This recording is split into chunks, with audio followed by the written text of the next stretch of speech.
పశ్చిమ గోదావరి జిల్లా ఆకివీడులో తాజాగా ఘరణ మోసం వెలుగు చూసింది. మహిళా గ్రూపు సభ్యులకు చెందిన సుమారు 5 లక్షలను డ్వాక్రా యానిమేటర్ సుధా కాజేసినట్లు తెలుస్తోంది. సుమారు 40 డ్వాక్రా సంఘాలకు లీడర్గా యూనియన్ బ్యాంక్ ద్వారా సుధా పనిచేస్తోంది.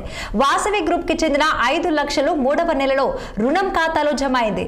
ఇట్టి డబ్బులు మహిళా సంఘానికి తెలియకుండా ఆమె తన ఖాతాలోకి ట్రాన్స్ఫర్ చేసుకున్నట్లు ఆరోపణలు వస్తున్నాయి. ఇక విషయం తెలుసుకున్న బాధితులు లాభోదిబ్బోమంటూ తమకు న్యాయం చేయాలంటూ అధికారులను కోరుతున్నారు. అదే సమయంలో యానిమేటర్ సుధాపై తగు చర్యలు తీసుకోవాలని డిమాండ్ చేస్తున్నారు. మాది లలిత కుమార్ అండి. మాది ఆకివీడు గ్రామం అండి. మాది డ్వాక్రా గ్రూప్ వాసవి గ్రూప్ అండి. గ్రూప్ పేరండి.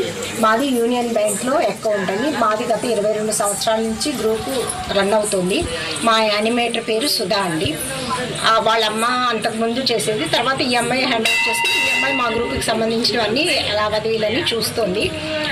20 సంవత్సరాల నుంచి బాగానే చేస్తున్నారు. కానీ ఈ మధ్యన మాకు మార్చి నెలలో 5 లక్షల రూపాయలు మాకు పడిందండి సిసిఎల్లోను. అయితే మార్చి నెలలో పడింది, మాకు ఎవరికి తెలియదు. మాకు అక్టోబర్ నెలలో తెలిసింది ఇలా పడింది అక్క అని చెప్పింది. అంటే 10 మందిని కనుక్కొని నేను చెప్తానమ్మా అని అంటే మీకు వద్దంటే వెనక్కి ఏం చేస్తానక్క అని చెప్పింది.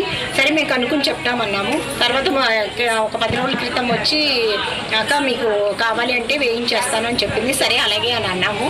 అని ఒప్పుకున్న తర్వాత తర్వాత ఇప్పటి నుంచి లేదు, మళ్ళీ అమ్మాయి అడ్రస్ లేదు. ఫోన్ చేస్తే వేయిస్తానక్క అని చెప్తుంది, కానీ ఏం సమాధానం చెప్పట్లేదు. ఈరోజు తెలిసిందనమాట. బ్యాంక్కి వెళ్ళి అడిగితే మా ఒక మెంబర్ గారు వెళ్ళి అడిగారు. బ్యాంక్కి వెళ్ళి నాకు దానికి అవసరం ఉందో 50,000 అవసరం ఉండి వెళ్ళి అడిగితే లేదమ్మా మీ అకౌంట్లో లేవు, వేరే అకౌంట్లోకి ట్రాన్స్ఫర్ అయిపోయినాయి అని చెప్పారు.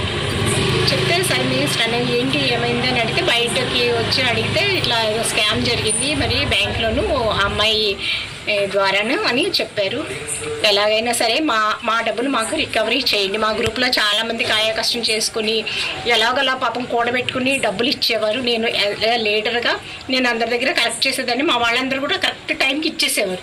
వాళ్ళకి ఎంత కష్టాలు ఉన్నా కానీ తీసుకొచ్చి డబ్బులు నాకు ఇచ్చేసేవారు. నేను ఖచ్చితంగా నేనే కట్టేదాన్ని. బ్యాంక్ పర్ఫెక్ట్గా ఉంది. బ్యాంక్ స్టేట్మెంట్ అవసరమైతే చూపిస్తాము. Bank statement